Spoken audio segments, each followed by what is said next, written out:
Hi everyone, just a quick catch up again. Welcome to even more new subscribers. Thank you very much for following me and subscribing to my channel. I've started revamping one or two older videos that we put on YouTube for you to look at in case you didn't see them, because some have been on there a few years, but they're really good, even though I say them myself. Anyway, so this is another one for you to enjoy, and please, if you're not already a subscriber, please subscribe to my channel. It's all free. Share it, join, I don't know, do everything you can for me, and the more subscribers I get, the more material I feel like putting on for all of you to see. Hello everyone, and welcome to another clip from my creative collection. This time I'm talking about lifting out. Lifting out can be very useful as regards making your paintings look 3D. You know, I usually put a wash on, then a middle ground, and then a foreground, and lifting out is all part of the middle ground. So if you're doing a woodland scene, or you can use it in the foreground as lifting out stems and things like that, this is a really useful technique to use. So I'll be in this clip I'll be painting lifting out and painting in to show you the difference. So this here is a piece of old watercolour background I put on and didn't use. For some reason I wasn't happy about it. It's that long ago I can't remember when I did it. So I'm sure in here there's some lovely watercolours as well as inks and goodness knows what, but the inks won't lift out. But in a way that's good, because I don't like to see something lifted out that's a real pale strip. I like it to vary.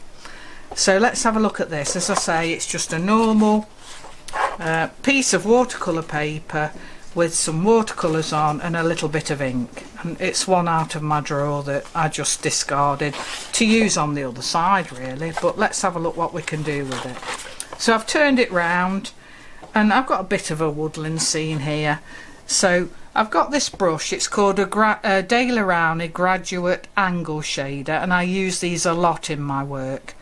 They've got, as it says, an angle, and it's ideal for lifting out, and they're really reasonably priced, so not expensive. And I'm using this for lifting out because I lift out that way and the brush is angled that way, unless I turned it round and I could lift out that way, but I find it better to lift out that way away from us. So let's have a look. As I say, this is quite an old, I can't remember what I put on it. That must be paint up there because it's lifting out, and I'm coming down like that, just rubbing gently. This watercolour or an inks, whatever's on it, obviously is really dry. So that's a suggestion of a tree trunk. Can you see that? And just there where it won't budge, there must be some ink. So let's dab that off. Let's try somewhere else. This looks a little bit like watercolour here. I think it must be ink because it's not budging, but we'll get there. Up there, look, can you see how that's lifting? Doesn't matter if it's just a little bit, it really doesn't matter. Just here, let's have a look there, that's showing really nicely. So I'm thinking of a bit of a woodland scene. I'm coming down. What I don't want is a big white strip, you know, really prominent strip, because I tend to use this in the middle ground rather than the foreground. That must be ink there. That's why it's not budging. But you can see what happens when it is just watercolour, just there. So vary the breadth of it, you know, don't have them all the same width.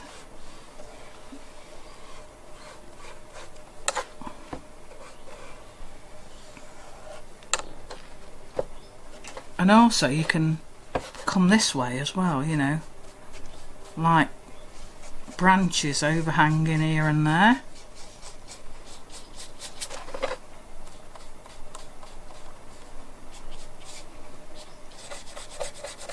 That is definitely ink there. I can't remember what colour it was. As I say, it's just out of my discarded drawer. I think it must be yellow ochre ink. But that doesn't bother me, you know, it's all going to add to the overall effect. So I think now the time's come to paint a few tree trunks in, so I'm going to use a little bit of sepia.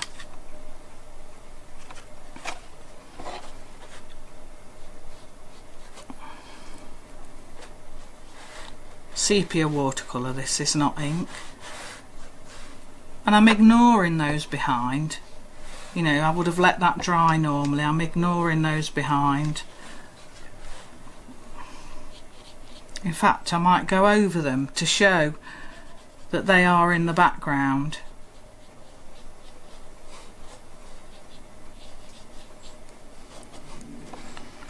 Let's just add a little touch of water to vary the tone.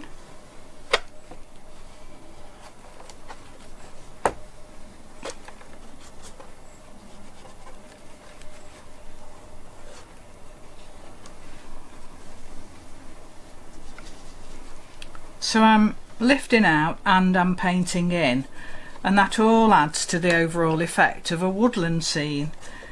You know, soft edges go back, hard edges come forward. Let's see if I can probably lift out a little bit there.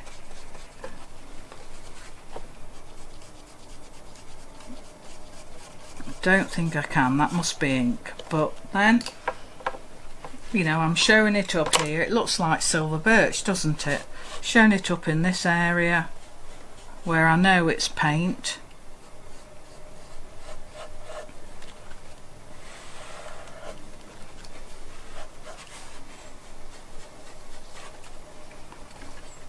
If you haven't got one of these brushes, just use a flat brush. They really are worth buying. And I think because there's a bit of a gap there, I'll paint in another trunk. But I won't do it smack in the middle like that. I'll do it kind of from there and coming over a little bit.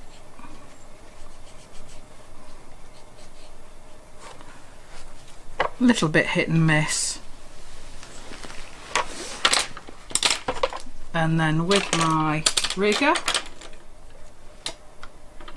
let's do one or two branches.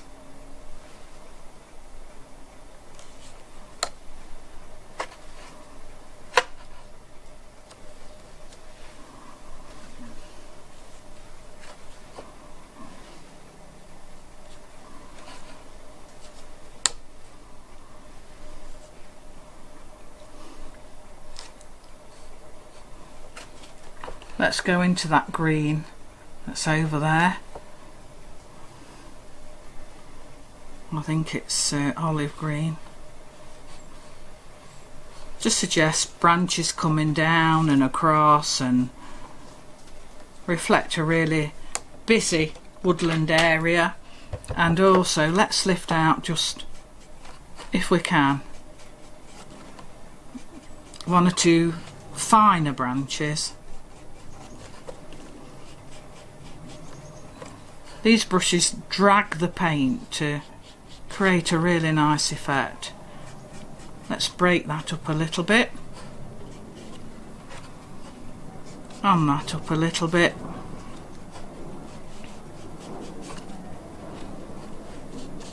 So you can see just how important it is to have a little area of lifted out material that enhances what the positive painting that you're putting in rather than the negative, shall we say.